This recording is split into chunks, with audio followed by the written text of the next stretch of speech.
Well, it's Saturday evening. Tomorrow is the last round of the Feeder Masters Winter Pairs at Holcroft Fishery. A lot of you have been following our progress through this competition. It's been a wonderful thing to focus on through the winter. Talk all week has been about the weather. It's been really cold this week, and you know, a lot of people were expecting it to freeze over tonight. It doesn't look like that's going to happen, so the match will go ahead if it doesn't freeze, which is fantastic. I just thought I'd do a quick intro for you just about what we might actually be expecting tomorrow. It's, you know, myself and Richard are in 6th place. It's very, very close, the leaderboard. So we're in 6th place. We're only ounces behind 5th, and a couple of pounds behind, you know, 2 or 3 positions above us. We're 12 pounds behind the leaders, Lee Carey and Will Freeman. It's going to be a massive task to catch them. We're really obviously going to need to draw on some fish tomorrow, and we'd obviously need them to not catch so many. So yeah, it's going to blow. That's the forecast. It's going to be windy tomorrow. We're going to have a mixed bag of weather-wise. I think it says a little bit of snow, sleet, a bit of rain, but it's going to blow, and that could really make a massive impact on the skimmers, especially on moat. I think when it blows on there, it really gets that tow going, and it can really wake the skimmers up. And obviously, it's a weight competition, so that's really what we need to happen. Myself and Richard is really confident, as always. But like I say, just done a few extra hook lengths. Not really talked about the approach through this series, but I can do that a little bit now, because by the time you're watching this, the event is over. We've really just kind of been fishing 3 lines. I mean, it's no secret. I mean, most pairs have been fishing the same way. You know, a line that's just past pole range, one that's really in the middle, and then one across within pole range from the other bank. And that's really been the approach on moat. I'm not saying we've caught on all 3 lines, you know, because there hasn't been any pattern. Every match has been different, and obviously there are 3 lakes involved here. That's just one approach for moat. Obviously Bridgepool's been in there as well, which is the main one that Richard's drawn, and then there's obviously been Croft as well, which has been a small fish affair, and it's double banked there, so you can only really fish 2 lines on that lake. But it's been a fantastic competition. Fingers crossed for tomorrow. I'm just about all done here. I'm taking the camera with me tomorrow, so it might only just be a bit of time-lapse stuff or something like that, or just a weigh-in for you. But that's it really. All the kit's done, really looking forward to it. It's going to be a test. I think the buzz will be awesome in the morning, I'll be honest with you. But yeah, the kit's done, we're prepared, we're ready for it. We're going to fish very, very confidently, and hopefully we're going to climb even further up that leaderboard.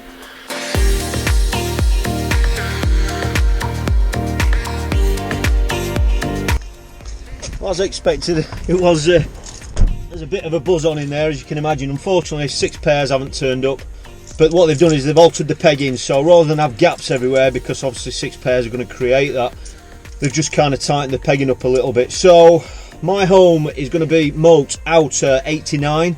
I think that's where I drew in about round 3, I think it was. It was a tough section, only £7 won that section, but anything can happen. I've got Mick Viles in that section and Will Freeman, so if I've drawn hard or in a hard area, they have as well. So, and Rich is off to Bridge outer 45, which I think is about halfway down this right hand bank as you look at it, with his back to the caravans.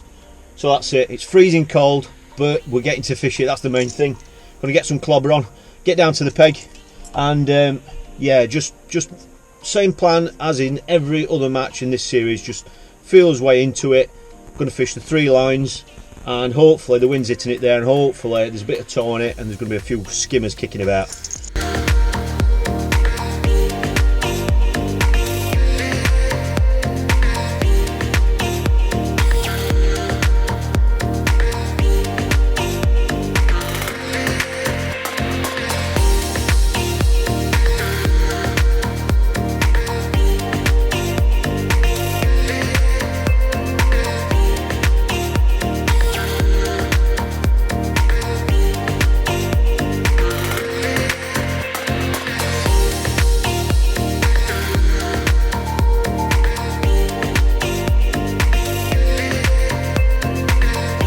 I'm over on moat. I've drawn 89. It's an area I've kind of been in before. I've been slightly further up to the right before, because the early matches, the pegging was going right up there. Up there today we've got Will Freeman, who I think is on the end peg. Next one coming back is, I think it's Mick Viles. Next one is Mr. Armitage, I think, at the next peg. Then there's me. On my left is Dean Jacks.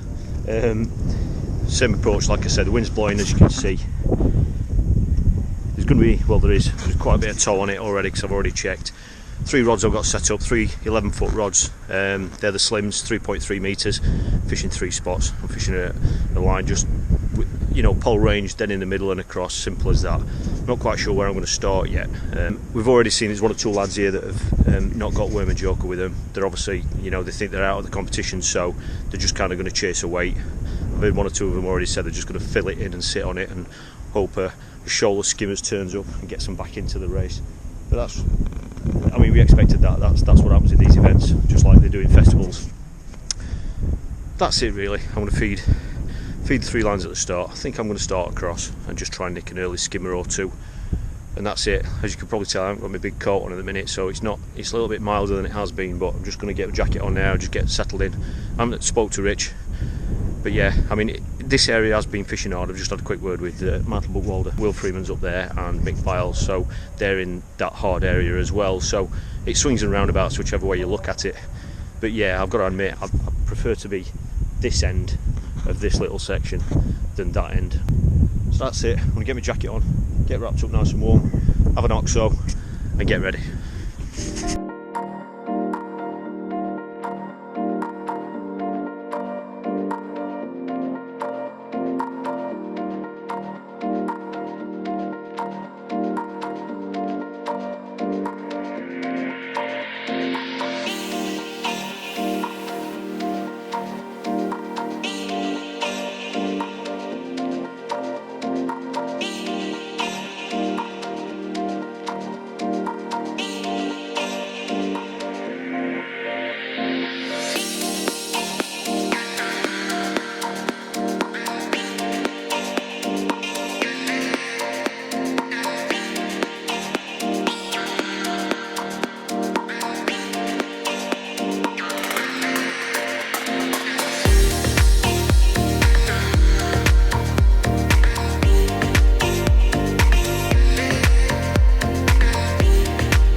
Well, that's that. Really disappointing. Bit annoyed. That's what it is. It's been absolutely horrendously difficult here. It's just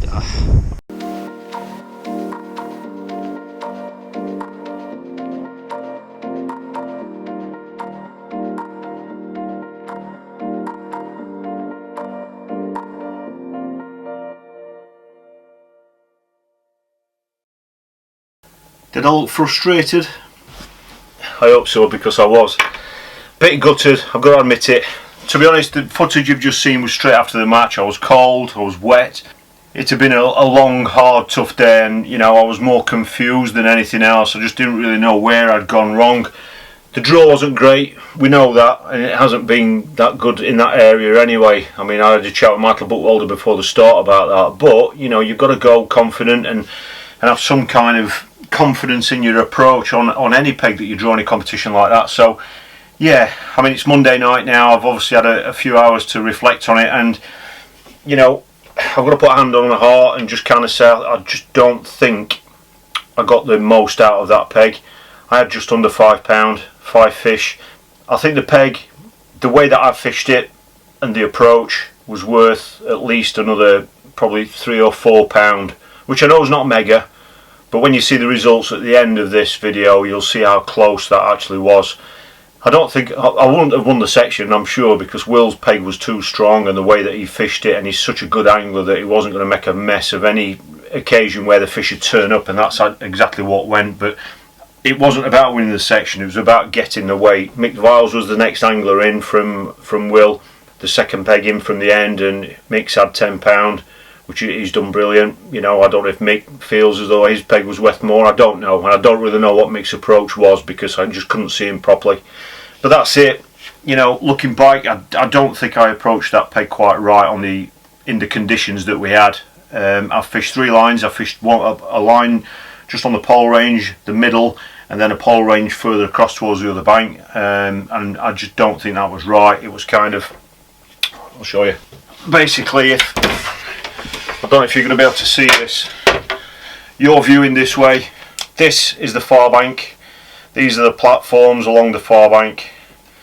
Okay, this is our bank, our platform.